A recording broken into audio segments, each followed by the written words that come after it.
بعطي اليوم زي الأوفرفيو بسيط يعتبر نوعا ما على الفلوبوتومي اللي هو سحب الدم، مختبر الفلوبوتومي، والسبيسمن بروسيسنج اللي هو الستep after phlebotomy، ايش تتسوى بالعينات يعني. ف phlebotomy basically انه انت it's vein puncture كمان تسمى، where you take with a needle you take blood from the person and fill it in tubes according to the tests required. تختار نوع التيوبز وهكذا. ف الpoints اللي I will cover during this presentation بتصير what is phlebotomy, what sites do we use to collect blood, what tools do we use to collect blood, or the correct way to perform venipuncture, and the common mistakes that can happen during this process and how to correct it, common complications that happens with the patient sometimes, and what are the patient's rights in يعني ايش الاشياء اللي المفروض انت تعرفها انها من حقوق البيشنت لازم تسويها. وكمان we'll cover restrictions in blood collections، انه في حالات احيانا المفروض حالات تستدعي انك تسحب دم بطريقه غير الطريقه المعتاده، او انه يكون في شيء فتسحبها من مكان ثاني. I will cover all of this. بعدين بدخل على specimen processing اللي ايش يصير after phlebotomy. specimen processing ما تعتمد على الدم بس. I will cover it لما نوصل to that point. and reasons for rejection، انه ليش في عينات يجيها رفض. phlebotomy بشكل عام is a procedure in which a needle is used to take blood from a vein, usually for lab testing. What sites do we use, or what types of blood withdrawal do we have? We have venous blood, which is for most tests they use venous blood, which is taken from veins. Arterial blood is usually for the gas analysis, to measure pH levels, to measure CO2, O2 levels. Capillary blood is زي تحاليل السكر، تحاليل الهيموغلوبين في بنوك الدم. They use capillary blood, which is يعني use a needle but doesn't go يعني as deep as the other two. What tools do you need? You need needles, and of course there is gauges of needles. أنا في المدينة في 3 types of butterfly needles. ناسية الأحجام بالضبط كم. I think there was 22, 21 and something like that. And there's the flashback needle. The flashback comes only in like one size, I think, or one size that's used في المدينة هي الflashback. Then you have the hub where you insert the tubes to collect the blood. Of course, gloves, you have to wear gloves. But then you have evacuated tubes. These tubes from the inside have vacuum. عشان كذا the moment you press it into the hub, the blood is collected inside. It's basically pulled inside. Alcohol to wipe the area, syringes. أحيانا يكون البيشنت difficult أو يكون baby you can't، وعنده تحاليل كثيرة you can't just use the hub or use a butterfly وتعبيها حبة حبة. Usually they take a syringe, fill the syringe, and then just start filling the tubes. You need, of course, tapes or band-aids. You need gauze, cotton balls. You need of course, you need a request form. Usually they don't perform phlebotomy or they don't perform venipuncture on without a request. And you have a tourniquet اللي هم يستخدمونها on the arm, usually like 4 to 3 fingers from where your elbow bends, على أساس إنه it makes the veins clearer for you to feel them. And the sharp container where usually the needles after they're done being used are thrown in to avoid a needle stick injury, which is quite common in labs that require the use of a lot of sharp objects. The types of tubes بشكل عام هذه أنواع التيوبات, but what is used right now, we have the gel tube or the yellow tube, which usually has nothing, which has no type of مسيل عادة. يكون tube فاضي, there's no anticoagulants. You have there is also one called the red top tube. It's not used anymore, so they use this one. So they use the yellow one instead. You have the editor tube, of course, which is used for most tests. You have the gray tube, which is for the glucose testing.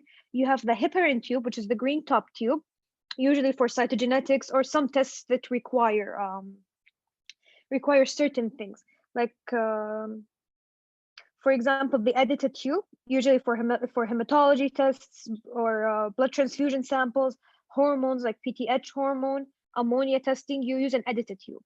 Lithium heparin, which is the green one. You have lithium heparin and you have sodium heparin, which is a light green tube and a dark green tube, usually used for all chemistry testing. The dark green, which is sodium heparin, is usually used for um, cytogenetic testing. Sodium citrate, which is the blue tube, is usually used for clotting or to test تخثر الدم, PT and PTT and all of that.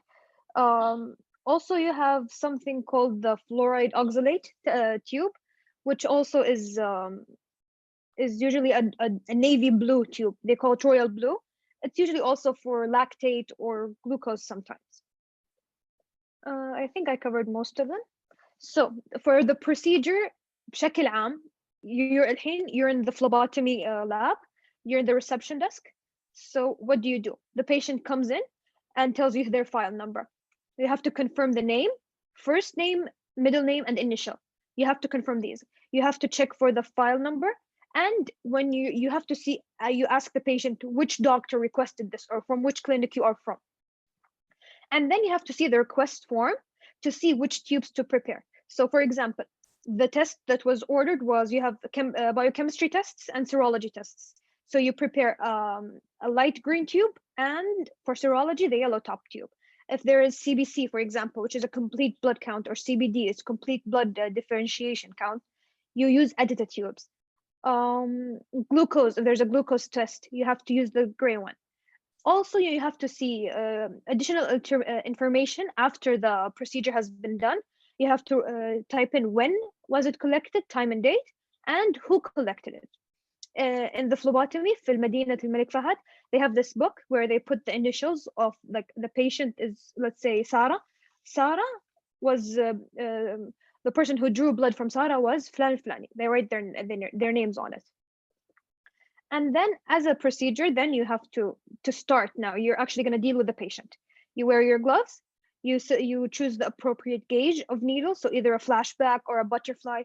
Usually a butterfly for children or people with very small veins. Adults who have very prominent and clear veins usually يستخدمون الفلاشباك معهم, اللي هي هذه تعتبر flashback. Then this is the flashback needle.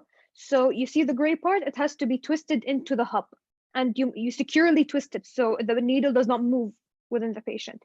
And then you apply the tourniquet, which is the thing over here, and you start feeling for the nerve, for the vein. And then when you're all done, you're ready to do it, you use an alcohol wipe and you swipe from a circular motion outside in to avoid contaminating the area and letting it air dry. It has to be dry. Then with the needle facing downward, you have to insert it into the vein where you felt it. So as you can see, the needle is in an angle and it's put in and put with the bevel down, like away from you, not towards you. And then you start filling your tubes. Of course, there is an order to filling the tubes, which is I will go to in details in the next slide. And then you have to label the tubes properly. As you can see, these are examples of the ways you're not supposed to label the tube. So to label the tube properly, you have to hold the tube from the colored top and put in the barcode, بحيث إنه لما تمسك التيوب بالطريقة الصحيحة, you can read the name, the file number, the date, and everything, and the tests required. These ways are not supposed to be done. And as you can see, it's this one مركب بالعكس, which usually is all of these things are usually causes for rejection of the sample. And then we have troubleshooting. What problems can happen during your vein puncture where there's no blood, or the blood starts and then it stops suddenly? So as you can see, number one is that the needle is not inserted the needle is not inserted far enough. As you can see in the picture, the needle is in the epidermis. It didn't reach the vein. So this is a normal thing when you're dealing with obese patients. So to correct this, you try to push the needle a bit forward, بحيث you can reach the vein. Sometimes you put in the needle, there is a splash of blood, and then it stops. Why did it stop? Either you put in the needle in an angle that was too sharp, so you punctured the vein and left, or you inserted the vein too far, like you basically like went through and through the vein. خفست حفرة في الvein فخلاص the needle can't pull in blood. This thing can cause hematoma usually, so we have to be careful because blood will leak into the surrounding tissues. To correct this, usually you pull the needle just back a little bit and then it will be fine. Number 3 is when the needle is partially through the vein, so you get a bit of flow like very slowly. This can cause problems with the sample, so it either clots in the tube on its way to the tube, so the tube that connects the needle to the hub. It can clot there, therefore it won't fill in your tubes. Or even it will flow through the tubes, but it will clot in the tube where you don't have time to use it. So to correct this, you push the needle slightly inside and slightly more in, and try to keep it steady. Usually this can happen also when you're changing tubes. If there's too many tubes, like let's say the patient has 5 tubes, you'd fill 4, and by the 5th one, the needle is like halfway through the vein and the epidermis, so you won't get enough blood. Sometimes when the person is performing vein puncture, they don't tell the patient to extend their hand fully, so the hand is kind of bent. When it's bent, the bevel of the needle is stuck on the wall of the vessel, therefore no blood can flow through. This is usually as when you're trying to withdraw, like في الفصلة حقت الelbow or the bend of the elbow, and the arm isn't straight enough. So usually to correct this, you just withdraw the needle a bit back and it should be fixed. Also, we have a way which is where the needle is, you feel the vein, يعني انت حاس, and you say the vein is right here, but when you put in the needle, the vein moves, because veins aren't anchored to your muscles. They can move a bit, so, or as they can say, rolling. So this is a phenomena where where you slip by the vein. This is usually when happens لما you're not securing the vein, so the tourniquet is either very loose or you're not, or by some يعني تحرك البيشنت شيء فتحرك مكان الفين فخلاص. It usually happens, you'd be filling your tubes, the patient فجأة يحرك يده, خلاص, there's no more blood. You'll have to either prick again or try to find the vein back. So to do this, you have to hold you try to hold the arm again, make it very straight, and hold the skin really taut, يعني لازم تكون شاد على الجلد شوي, and then you puncture through and try to redirect the needle. You're not supposed to move the needle around the skin too much because it does hurt, but if it's a simple right or left, you can do it. Back to the tubes, as I said, we have there's many types of tubes, but usually the ones that are used commonly, خصوصا في مدينة الملك فهد, the lavender top, which is the EDITA tube. It's usually for CBC and other stuff. Also, we have when you want to have ABO grouping, you do it with the lavender top. But when you're doing something related to antibodies, you use a plain tube, which is usually a red top tube or a yellow top, or usually they call it a gel yellow tube. It's all just yellow top tubes that has no no additives to keep the blood liquid, no anticoagulants. And the serum gel tube, it has something to activate the clotting process, and during that the RBCs would be stuck on the bottom, that there will be a gel layer at top, and then you have the serum above. And as you know, there's a difference between serum and plasma. Serum has no clotting factors, while plasma does. So to go through the testing really quick, because how you determine the tubes is usually by the tests. فلما أنت تقرأ في الrequest, you have PT, PTT, and glucose, and plasma chemistry, like you have creatinine, iron, and all of that. So usually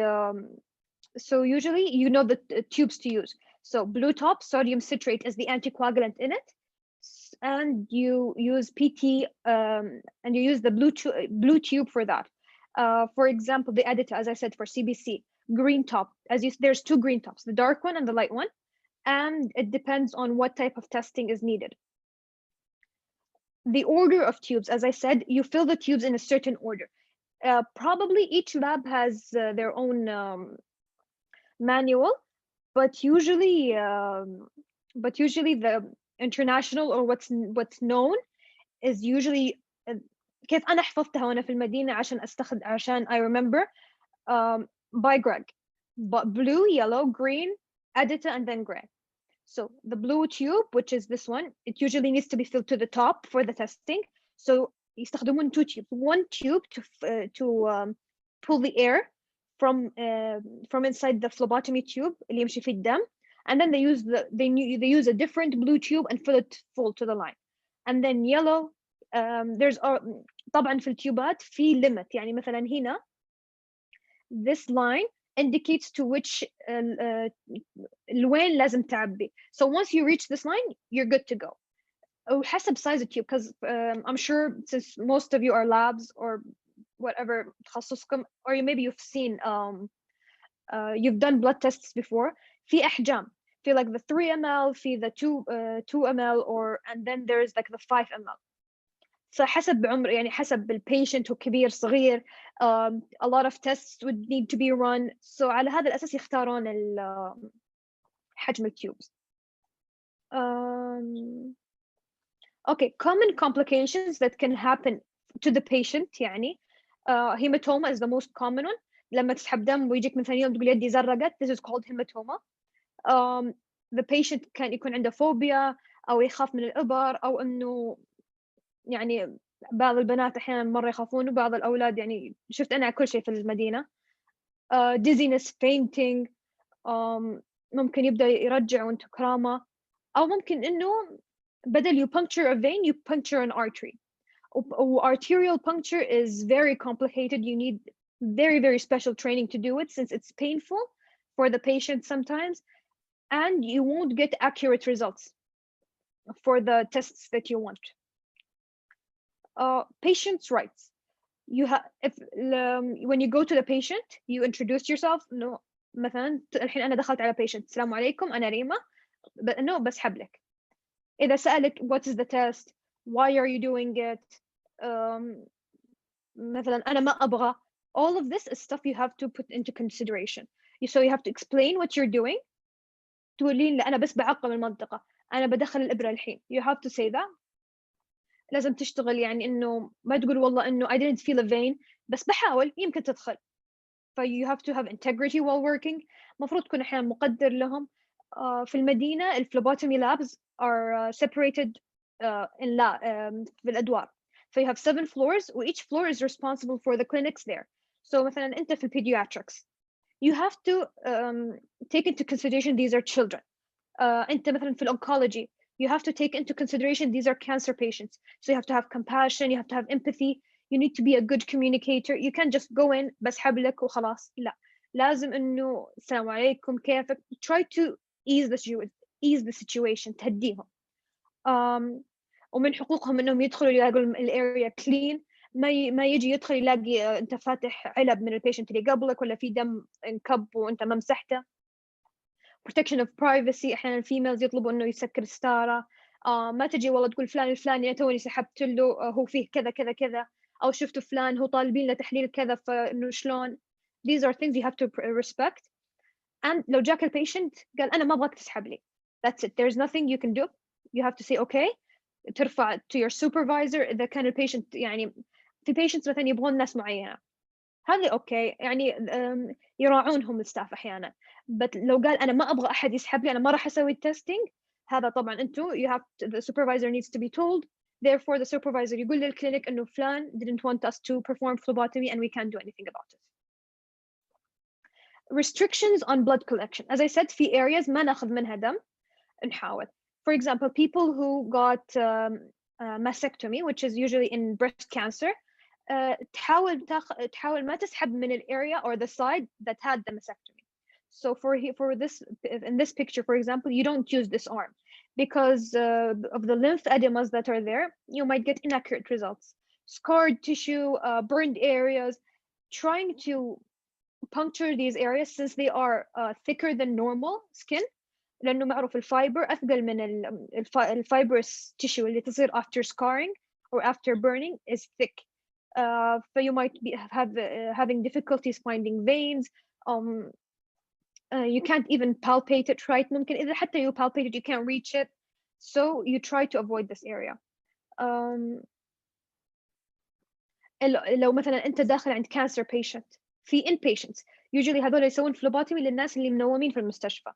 they're called يصير الشفت حقهم اسمه inpatient phlebotomist. ما تاخذ من اليد اللي فيها الاي في، تروح تاخذ من اليد الثانيه. يكون عنده هيماتوما مثلا. هيماتوما which is basically a bruise. either تكون باي سبب من الاسباب ما تسحب من this area. يكون احيانا عنده edematous tissue which is usually لما يكون في swelling because of fluid retention. هنا this fluid accumulated there can cause can alter test results، فتحاول ما تسحب من هذا اليد.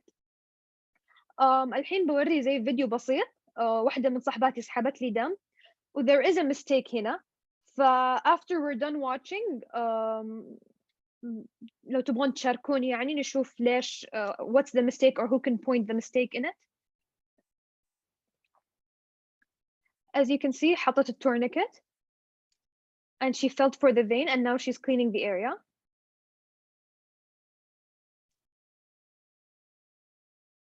ودائما في الفلوباتومي I forgot to mention this الكوتن بول دائما في يدك على اساس انه اول ما تسحب الابره تضغط على مكان البنكتشر.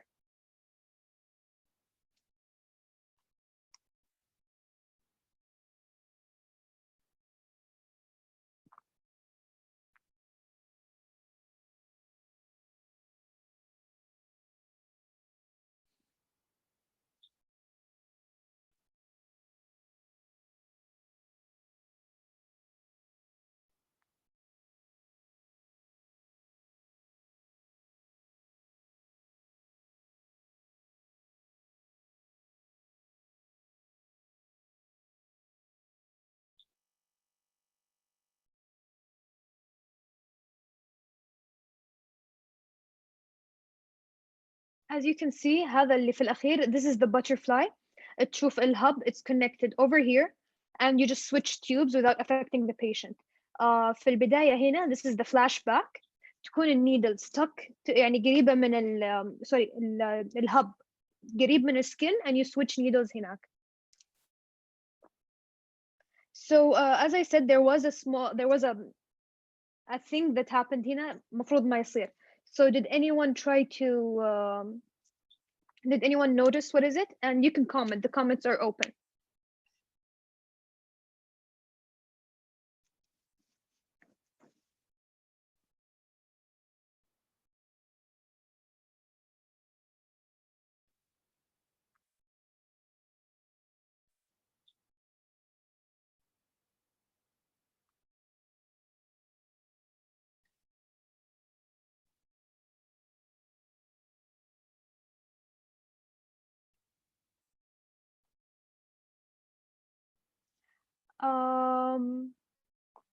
As you can see هنا the blood kind of I don't know, try to focus on the blood في النيدل. يطلع وينزل. So this is it shows you that the needle was inserted too far in the beginning or it was inserted right, but when she put the tube into the bevel to pull the blood she pushed it in past the vein, therefore وقف معها الدم ما عطلع. um, فهنا بنوصل للspecimen processing lab. الحين you withdrew the blood, you filled in your tubes, you labeled it properly and everything. فخلاص you're done. You put it either يجي a porter ياخذه, which is a messenger أحيانا يسمونه, or you use the pneumatics tube where you fill the samples and you send it to the tubes from المستشفى, or there's a nurse that usually takes it sometimes in special clinics. So the processing lab usually receives the samples, and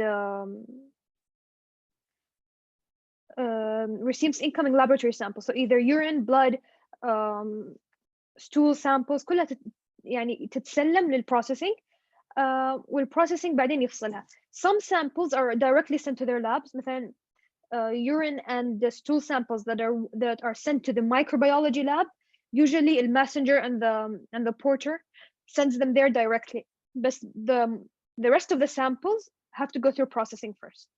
The person working in the processing lab checks on the tube to make sure it's filled right, to make sure there is no clots, no hemolysis, nothing wrong. The tube isn't damaged, and then it is sorted into the boxes for each lab to come and pick to be sent to each lab. Usually, sometimes some labs require their samples to be pre-centrifuged, so the processing lab does that. It centrifuges the samples. Sometimes it aliquots it, which means separating the serum or plasma from the mother tube and putting it in a different tube, and then it is sorted back. Reasons for sample rejection: either there is يكون اسم البيشنت غلط، أو يجيك two samples with two different MRNs بس نفس اسم البيشنت، أو أحيانا لا أحيانا يجي إنه نفس البيشنت نفس الMRN بس two samples. فهنا تعرف إنه the barcode was printed twice and one of these samples does not belong to this patient. وحصلت مرة في اللاب إنه استلموا عينتين لنفس البيشنت ونفس التست ونفس كل شيء، فبالتالي سووا لها rejection لأنه ما يقدروا يعرفوا إنه which sample belongs to whom. أحيانا there is samples without barcodes. أحيانا الباركود ينشق في الطريق. أحيانا مثلا في عينات لازم تتسوى quickly، فينادوا النيرس أو ينادوا البورتر على أساس إنه أول ما يسحبوا الدم وإذا do everything يرسلوا التيوب لللاب. ففي هذه العينات إذا تأخرت، لأنه مثلا it needs to be processed within 2 hours، بس تأخرت قعدت عندهم ما صار لها processing إلا after 4 hours، هنا it's rejected because the result would be wrong. There's not enough volume في التيوب، يعني التيوب بال 5 ml يكون معبى نقطة، هنا يرمونه. زي ما قلت مثلا في البلو تيوبز لو جت مو مليانة يسوون لها rejection برضو. أحيانا التيوبز نفسها تكون expired, so if it's used it's rejected. ممكن أحيانا يطلبوا أحيانا يبغون CBC بس يجيبون لك السامبل in a green tube اللي هي الهيبارين tubes. هنا you discard, هنا you reject it because you're not supposed to use this. As I said, sample can be hemolyzed, it could be clotted, sample lipemic، هذه تكون عند اللي عندهم كوليسترول العادة، أو اللي يكون ماكل وعلى طول راح سحب دم وتحليله كانت تطلع بصيام، فيصير this level of fat في الsample after centrifuging. مثلا vitamins A و E, once the blood is drawn لازم تتغلف in foil عشان light affects the sample. If it's not covered in foil it's rejected. You have parathyroid hormone لازم تكون on ice. إذا ما كانت on ice they reject the sample. So all of these are reasons to reject. And that's it. I hope إنه ما طولت عليكم and the lecture was informative. So if you have any questions, feel free to ask.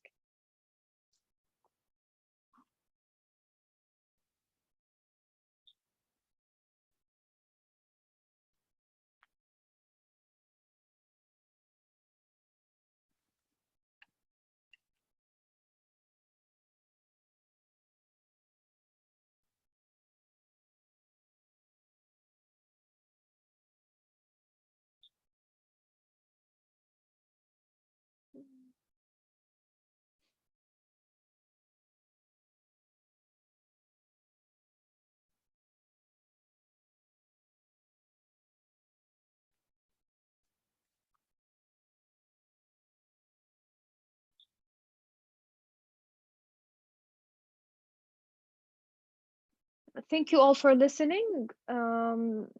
وأتمنى تكون خفيفة وتكون عرفتوا هذا وفهمتوا يعني إيش البوينتس اللي كنت ناوي أقولها.